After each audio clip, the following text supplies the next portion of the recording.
Hello and welcome to a Jungian and a Witch podcast. I'm your co-host, Molly, the queen behind Queen of Cups Apothecary and your resident witch. This is my dad, Steve, a Jungian analyst with over 30 years experience, a master's in divinity, and a myth expert. Join us as I get the Jungian perspective on a wide range of witchy topics.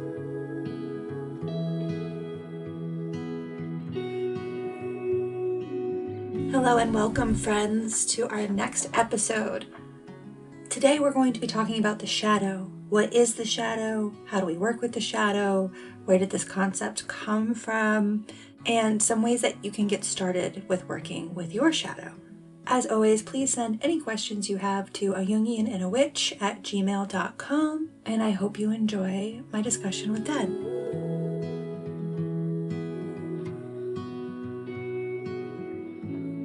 Let's dive into today's topic. We are going to talk about the shadow and what is the shadow and where did this concept come from. We talk about it a lot in the witch community. You'll see it very frequently, like, you have to do your shadow work, and we talk about it as, doing the work. So like if you do a spell for something, that you have to do the underlying work to make that happen. Like, let's take a job, for example. You do a spell to get a job. You can't just sit back and be like, okay, I'm all done, and just expect it to land in your lap. You have to do the applications, you have to network, you have to be opening all your channels so that the universe and then can find a way to get you the job. See what I'm saying? I do, but I don't understand. You have to do the work. Where's the shadow? So we always talk about shadow work. So limiting beliefs, right? So you're not gonna be able to get a job if you have a limiting belief that you're not good enough to get a job, right? So that's where the shadow work comes in. I see it all the time on TikTok, on Instagram. You got to do your shadow work, and they use the word shadow work. And I think that sometimes it might even be getting misused because people don't understand or have the background about what it actually means. And so that's why I want to talk to you about it today. Absolutely misused. Definitely. So the first question off the bat is, what is shadow work and where did it come from as far as the Jungian perspective? Jung does not use the term shadow work. Exactly. Okay. Jung talks about shadow integration, integrating the shadow. But I would say shadow work is more of a modern concept. Okay. That is not exactly what Jung meant by the shadow. Well, let's dive in. What does Jung mean by the shadow? Okay. And again, that people say, well, the shadow is the dark side of the personality. Yeah. And that's actually not quite it either. Although sometimes Jung says the dark side of the personality, but saying the dark side without prejudice. I mean, as in the dark side is bad, the light side is good. So like a very Jedi type of which Jung was against that kind of opposition of good and bad, light and dark, as a kind of a splitting. And in fact, he thought that was one of the major things wrong with Christianity was, by definition, it splits into light and dark, good and bad.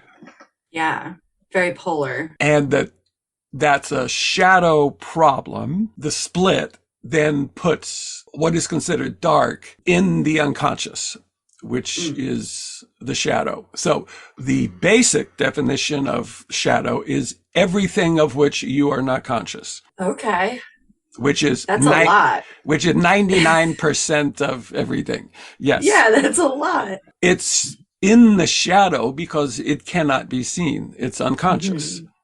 And so you see, that's not pejorative or that it's bad. It just means in darkness, you cannot see it. Yeah. You are unaware. Okay. That makes sense. Then as you become more aware, things come out of the darkness of the unconscious and have light on them, as in somewhat the light of your personal ego consciousness, because you do become aware of something. Okay. All right. That's the basic definition. The technical definition is more from understanding dreams. So it is very common, as in everyone has dreams of a person, I always say, a person of the same gender and a person of the same generation. Okay. That would be your shadow figure in dreams.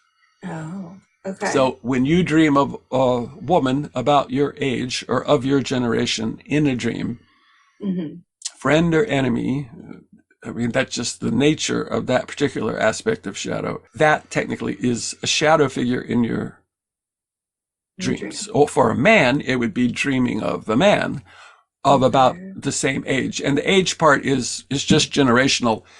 So if you dream of someone younger, then that would be more like a child or a teenager. And that's kind of a different figure in dreams. If you dream of someone older, much older, then that's different also, right? Like parental figure, much less even, the wise old woman, something like that. So this has to be a person of your generation who is the shadow, which is the counterpart of the ego. So technically, again, it's during the process of ego formation, which is like when your ego emerges and then is shaped. In other words, as a teenager, let's say ego formation hopefully is just about done at age 18, 17, something like that.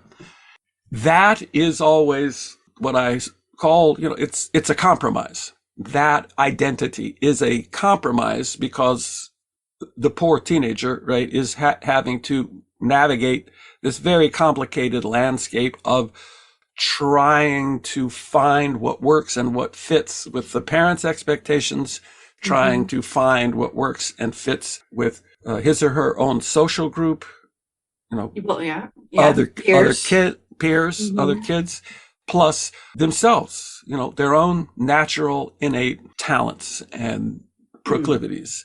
And then to put all that together in a single identity. Yeah, that's tough. That's how difficult it is. And the only way it's done is that some things are left out because you can't be everything. True. Yeah, that makes sense. And that left out, I mean, that's a bit neutral. It's like some things are rejected and other things are accepted. Yeah. So when you say, I am this kind of person, like as an ego identity statement, then you would also say, and I am not this kind of person. Yes. Yeah. Right? Like I reject that. I don't want to be like that. In fact, I hate those kids who are like that. I am or their parents. Or their parents or the world. And I am like this. Okay. Those things that are rejected by the ego become the shadow. They are the shadow. Okay. Interesting. Well, and there's some fear associated with that as well, I think. The fear you're going to be like someone. The fear is right. The challenge to your own story narrative about who you are as an ego. Yeah. And then you'd have to say yes, the fear is that the thing you fear is true. True. It is true. Like, I identify, I'm a good person.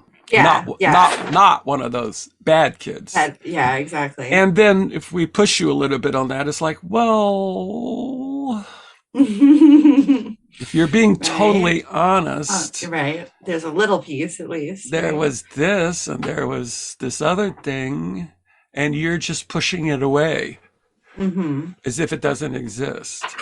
Rather than addressing it. Yeah. And then that push away, see, that's the shadow. Yeah, that makes... So starting with Freud, there's the idea, it's called the return of the repressed.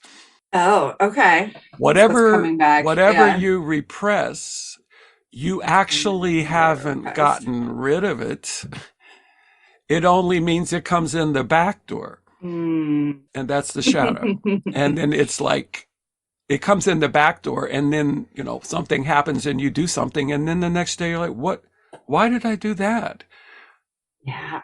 That was the shadow. That was the shadow. Taking over.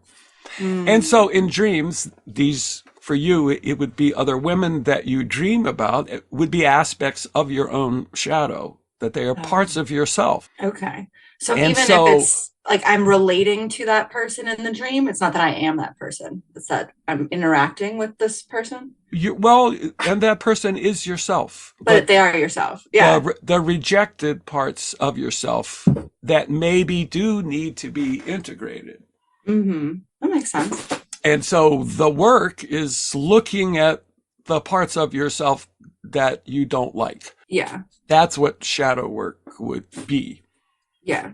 That makes sense. And again, not reading books or watching something on the internet. It's much more personal than that. You can't have a thing on the internet that tells you about your personal shadow, because everybody's different. And that's where dreams are helpful. The dreams tell you specifically, here's this person doing this. It's like, oh, yeah, that's a part of me. That's true. And that's personal. Then that's the work. It's like, well, I don't want to look at that. It's like, well,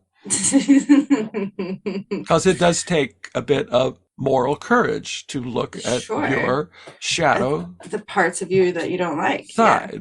And then just a little bit going back to the larger cultural part that Jung was talking about, the splitting.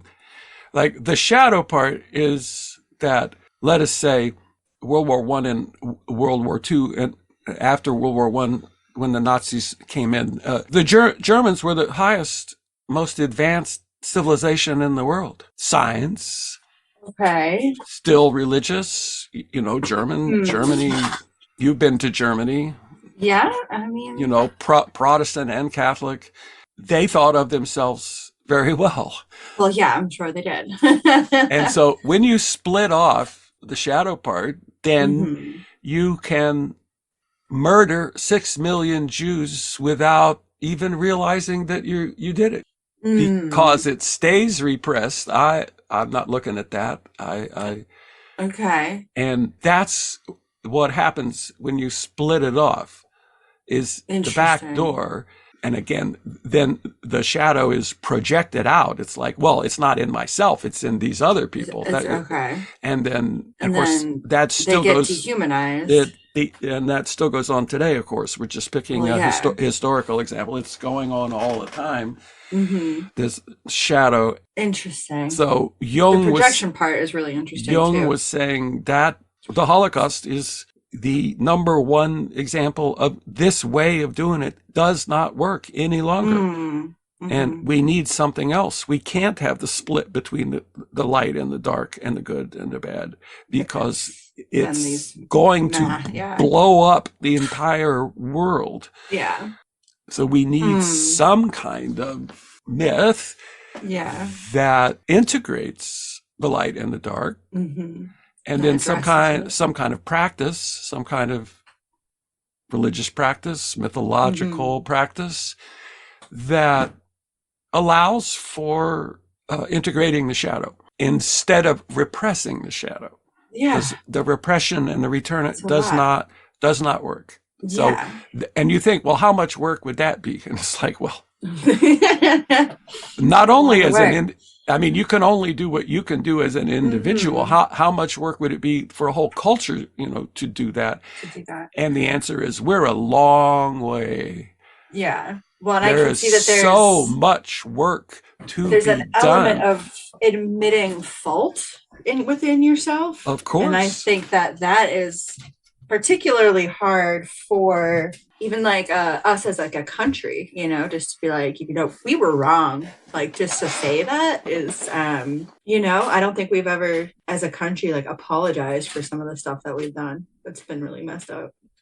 And, like, we've never been like, oh no, like we were just wrong about that. Sorry. Like, I don't think we've ever, kind of slavery, like kind of. Sure. And then again, that's, the historical examples, and then also just in the present day, it's like, oh, sorry, we droned your wedding by mistake.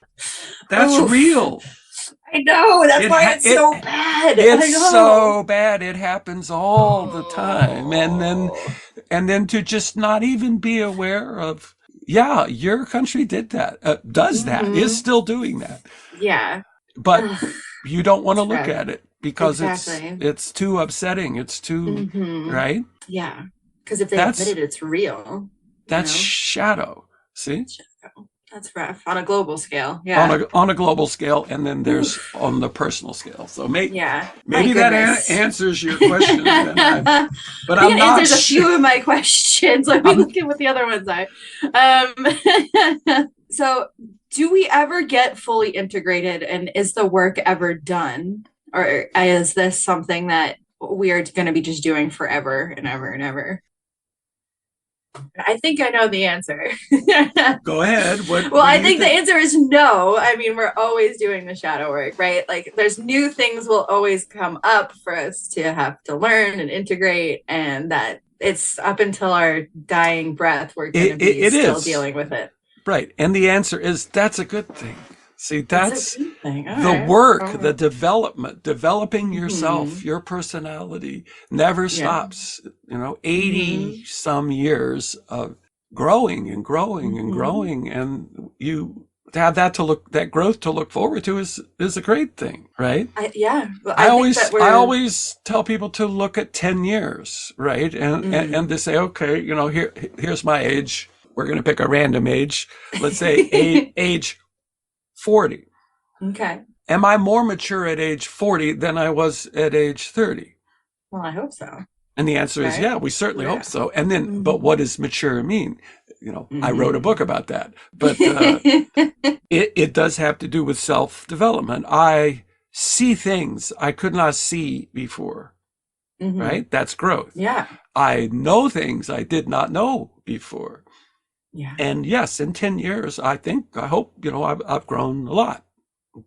And then Yeah. I I tell would hope. people, okay, now what will you be like when you're 50? Mm. Go 10 years ahead Hmm. and say, what will you know then that you don't know now? What will you understand that Yeah. you don't understand now? Yeah. And then a little bit the question of, and why does it take 10 years for you to know that? Well, But and some things are so quick, and some things take so long. they It's take so long. And then the idea that, and then what you know at 60 and what you know at 70 yeah, and what exactly. you know at 80. Mm. So yes, the work does not stop, but if you're growing, it doesn't stop. Well, yeah. And if it does If you're stop, stalled, you're yeah. not growing. Hmm. Yeah. Well, I guess we're always integrating new things, right? We're never done. Well, and again, what does integration mean, really?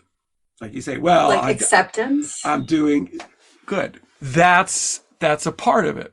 Hmm. Is acceptance, and then the other part of it is a little bit because what is rejected by the ego that we Hmm. call shadow is Yeah. actually part of ourselves. There has to be room for it to have a place in life. Interesting. And that's kind of difficult. But Yeah. but it starts with acceptance. I mean, Hmm. I will use a personal example Sure. that I'm from West Virginia, Hmm. and I left West Virginia the day after I graduated from high school, and I have never lived there since. And I was determined as a young person, 18 years old, to reject those values, Yeah.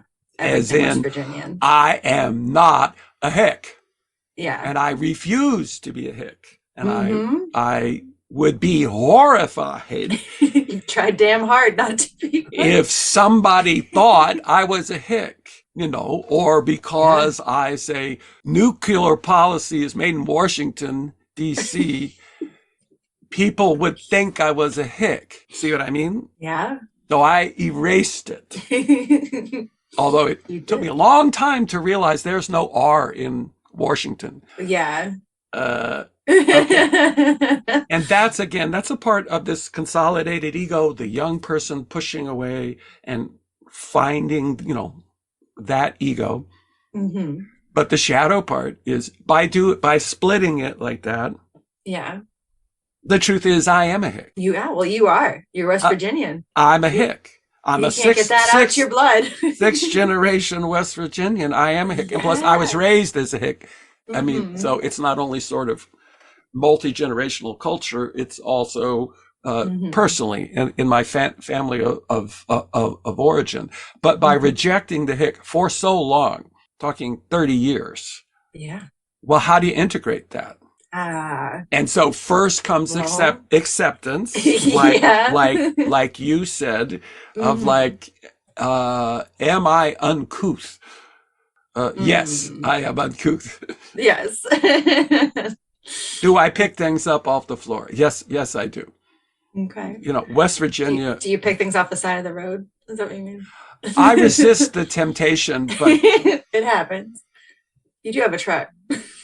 Well, that's where I'm going. It is about the truck. You know the old joke in West Virginia. What do you call a dead deer on the side of the road? Dinner. Yeah. Okay. So, for instance, a pickup truck. My grandfather had a pickup truck, and again, in the ego rejection of those values, I would never be caught dead. Yeah. Driving a pickup truck because somebody might think I was a hick. Yeah, I could see the association. All right. When I got my first pickup truck. Yeah, the black one? The green one, even before then. Green one. I don't know if I remember the green one. Yeah, 1996 Dakota. And I sat in the truck. I felt more grounded than I've ever felt in my life. Really? So first comes the acceptance, and then but the living it, the grounding is, well, grounding is like, I don't have to do anything. I'm just being myself. And I like to pick up, I like it. See, that's me. There's acceptance, rejection, all that is just gone. It's just that, I like it. And if I feel like driving a pickup truck, then I'm going to drive a pickup truck. And I'm grounded. Yes. That's interesting. As opposed to having some sort of vehicle that is trying to put out an ego ideal image that is something that I am not. Like why would I be trying to be something that I'm not? Driving a BMW or God knows a Tesla. I'm not going to swear because I like see trying to be something. There's a way to it that's so foolish. It's so foolish and unintegrated. Yeah, because you think just because I have this car, I'm not a hick. I'm not a hick. Yeah, like it's foolish. But it's still there the whole time. It is. So, and again, this growth over decades for your whole life. I mean, part of it is where is this all going? And in the long run, it is.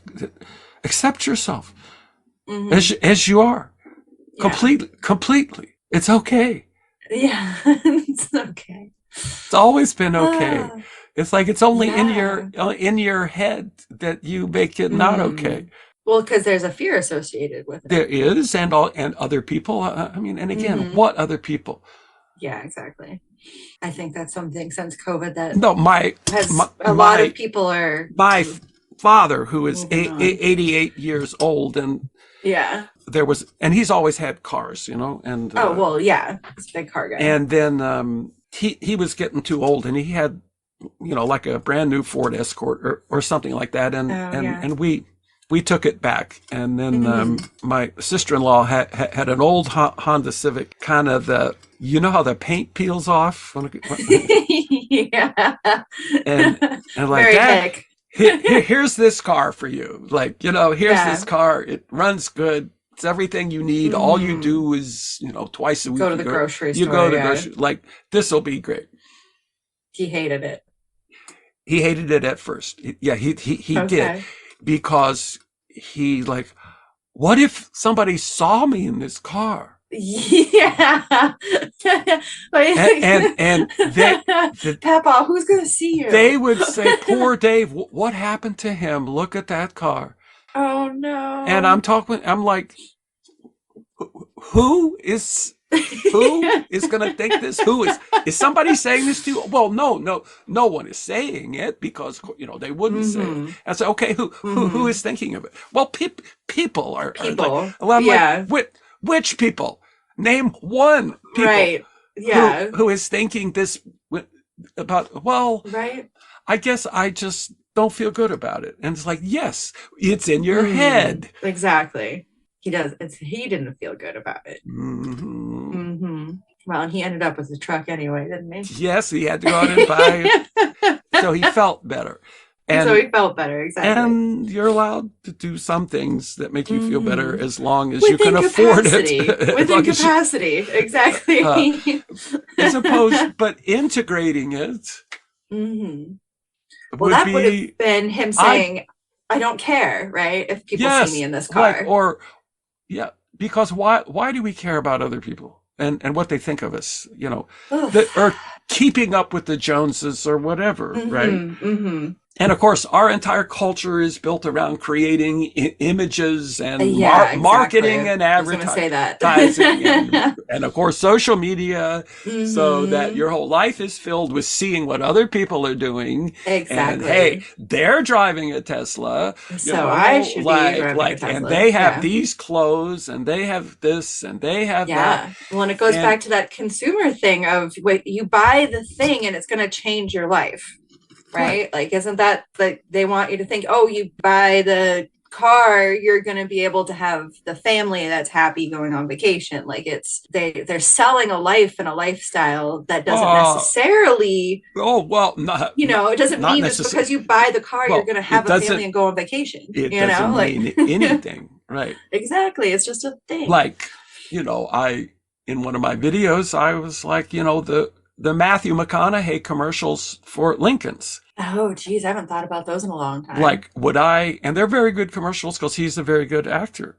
Well, yeah. And it's like, well, am I really open to this sort of unconscious influence of marketing that I would buy a Lincoln because of Matthew McConaughey? But that's the pitch. That's the sell. Yeah. It's like, well, I would like to be like Matthew. Yes. Right. Of course. Like I could drive a Lincoln like Matthew McConaughey drives a Lincoln. And again, see the whole thing, it's so stupid. When you get down to it, but it's like a basis of our entire economy, basically. And I would say, as a psychoanalyst, that's part of is that if you have a weak ego, you're trying to falsely strengthen your ego by doing what other people are doing or what Matthew McConaughey is doing. Yeah. That's not really ego strength. Like to borrow Matthew McConaughey's image. Yeah. To make yourself feel stronger as an ego. And it's like, no, you can't fake it. Like you can't fake it. You do the work and then it gets stronger because you're doing the work. Yeah. Okay. Well, because it's authentic. Because when you have an authentic ego, it is strong. Yes, and when the ego is strong enough, let's say, to face the shadow, like you were talking about, that strengthens the ego too. Instead of pretending that, well, none of that is real. Yeah. I have no limiting beliefs. Right. That's pretending. It is not true. It is pretending, and pretending does not get you very far. No. Well, and like you were saying before, it will all come in. It'll all come in the back end if you don't address it now. So, yeah. So that's what happens when people have like breaks, right? Like they've been. Let's say somebody has this family and they have this job and they have high stress in this career and it's, not what they wanted to be doing with their life, but all the pressure of being this person. They do something, stupid. Crazy or stupid. Crazy, right. Yeah. That then all kinds of things happen. And they lose the job and they lose the marriage and because that's the shadow. It was all based off false pretenses in the beginning. But when that happens, because people do lose jobs and people do get divorced, and it is also an opportunity to really look at yourself. Yeah, right. And then that would be growth if you can see very tower energy. Yes, the tower. The tower. Yeah, that one I'm familiar with. That one most people are familiar with because it gets a pretty bad rap because it looks very scary. it has these angels falling from this tower that's being hit by lightning. And what most people miss from that card is there are these little things called yods. They're these little yellow, weird lightning bolt looking things. And they're actually symbols of divine blessing. So like that's the key to the card that most people miss, is that even though we're falling apart and everything is everywhere and it's chaos, it's divinely blessed and divinely guided. Right. So, And I would say, talking again about this relationship between the ego and the shadow, and then, but ego formation and the compromise when you're 17 years old. Now we come to, in the long run, the midlife crisis, because that ego, the environment in which it was formed that was 20 years. Like it's not part of your life anymore. Yeah. Like, do you want to be who you were in high school for the rest of your life? I hope not. I say that too. Right. People don't realize that, I guess, huh? It's like that ego does have to fall apart. Mm-hmm. I mean, it was adapted, hopefully, it was adapted to that situation at the time. But 20 years later, 25 years later, it's a very different situation. And that way of being adapted may not work in the new situation. And but no one ever wants to give up the ego. I mean, it has to be forced away from you. You will not willingly go into a crisis.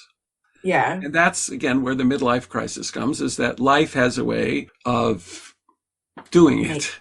Forcing it. Yeah. Forcing it because, this ego needs to be sort of taken down brick by brick, like the tower, and rebuilt in a new way. Exactly. A more adapted way to the new situation, not the old situation. Like you're never going to be in high school again.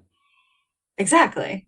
Well, and I think we do talk about that a lot in the witch community, is that doing the shadow work before you try to get to it before the tower needs to happen. And right?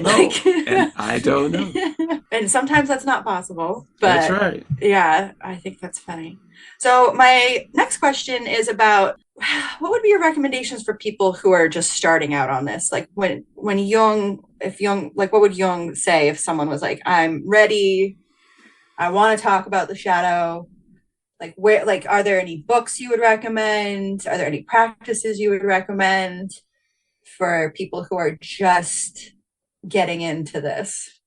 The one book that is sort of accessible to the general reader is a book called Man and His Symbols. Each chapter is written by a different analyst, and Jung wrote the first chapter, and it covers most of the ground of Jungian psychology for a layperson. So that's one way to get started. Okay. It's a good one. The thing to do in the long run is that you see an analyst. Well, yeah, but I know a lot of people can't afford that. And I know. I mean, you cannot interpret your own dreams. No one can interpret their own dreams because, of course, in the dreams are your blind spots. And of course, you are blind to your blind spots. Okay. You cannot see your blind spots. That's interesting, because I was going to say, it's like starting a dream journal. Would that be a good place for people to start? Well, it is, but you can't interpret your own dreams. I didn't know that part. That makes it so frustrating. Now, and I know that sometimes people are in a dream group, and that there are several, internet, Zoom, things like that. I mean, there are dream groups that you could join. Okay. And I think it all depends on the leader. It depends on the kind of group, because group dynamics can be brutal, awful. Yeah. I'm not particularly a fan of groups at all. Is that like a true introvert? Like a true introvert, yes. Like even just but this is hard to do. The work on yourself is hard to do without some kind of supervision. Okay. Well, I was thinking, even if someone in the mentor, you had a friend that you could do it with, at least. I'm trying to think of cheap, easy ways that people could maybe get started on working on this. But It's tough. You need an analyst. Come see you. Oh, Or well, anyone with a what's the title again? oh, I IAAP, International IAAP. Association of Analytical Psychology. Yeah, an Got official Jungian analyst. Jungian There are analyst. therapists who are saying they're a Jungian-oriented therapist. Mm-hmm. So, But not which means trained.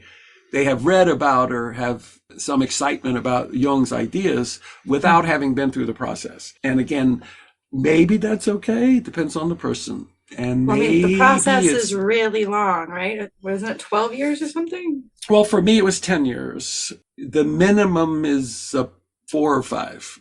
Okay. The process. Well, any other books or practices you can think of off the top of your head that would be useful? You see, I'm suspicious of books, You're suspicious of books. self-help books, let us say. Oh, well, definitely. Yeah, Right? for sure. Because the kind of books you're talking about would be like a self-help book. And there Mm, are, you just look on Amazon, there's a million books about shadow and shadow work, yeah. That's why self-help I'm books. wondering if you And actually like any of them or I not. don't. I Wow. don't. Well, because it's the authenticity that you mentioned, right? Mm-hmm. Cheap and easy is not authentic. Yeah. Well, I Okay? never said easy. Okay. I just was looking Well, for the something that could books be more accessible, the you books that know. I read, I mean, if you can read a book and do it, that's easy. I guess so. I mean that doesn't seem easy for a lot of people, but There's the the, whole thing. The whole self-help culture is yeah, problematic. at best. Yeah. Let's say a life coach, something like that. Okay. Problematic because again, you are looking for someone else to tell you what to do. Mm-hmm. You're looking for someone else to tell you how to live your life. True. That's a problem. Mm. There's an old saying in Buddhist circles that was a famous book back in the 1960s. Buddhist circles? Oh, The you know, book. Sorry. Buddhist circles, people who are into Buddhism. Oh no, I get that, but you said a book, and so I was asking And what the book. name of the book and the name of the saying is, if you meet Buddha on the road, kill him. Mm. Kill him. Why? Because if you meet Buddha on the road, that's not Buddha. Mm. That person's a fraud because Buddha's Trying not on to the road. trying to sell you something. Okay. Okay. The Buddha is within you, Mm-hmm. and each and every and And, each and well, every, yeah. each and Yeah, every everybody. person. And so when you think it's out there, you're already in the wrong place. Interesting. Go to a professional is what you're saying. Yeah, I Yeah.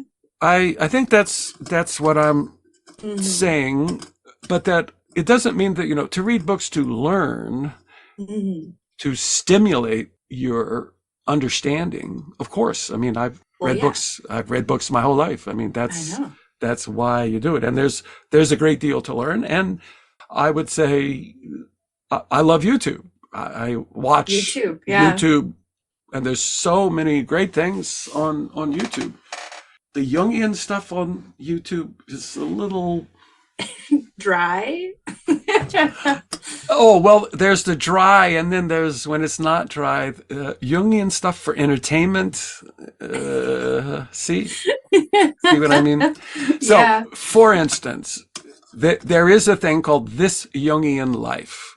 I think Okay. it's a podcast and a YouTube channel, Okay. which is 3 analysts talking about Oh, various issues. yeah. I tried listening to that one. It's very dry, right? Very dry. Dry, and I Hmm. find it a bit pretentious.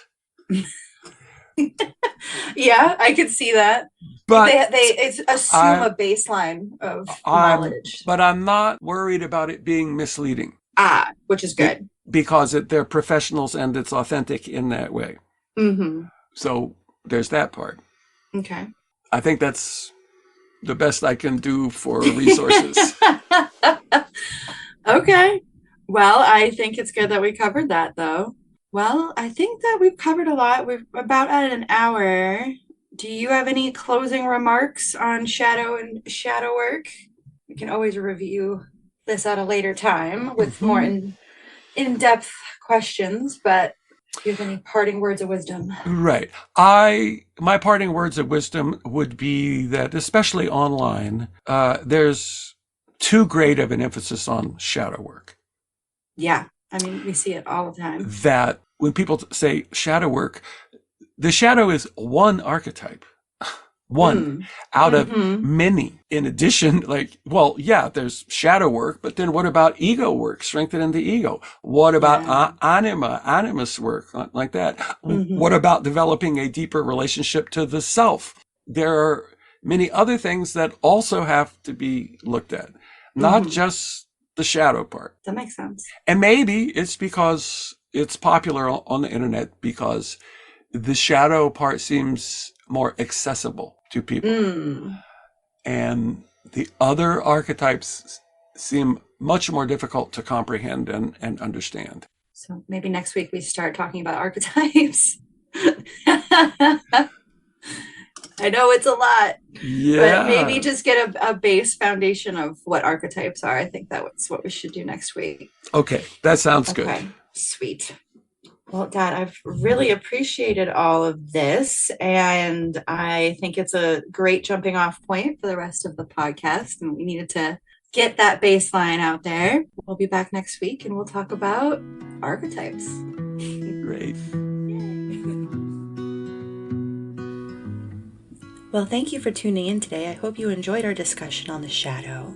And I will put a link in the show notes for the International Association for Analytical Psychology, which is the IAAP, where you can find Jungian analysts near you if you want to get started on your shadow journey. I will also have links to the books we talked about. And as for my own personal recommendations for starting to work with the shadow, I recommend spending some time meditating. I know it might seem like a simple answer, but spending time with ourselves is one of the best ways that we can get to know ourselves. You can start with as little as 1 minute a day, coming back to our breathing, being in our body, grounding. These are all really good ways to be with ourselves.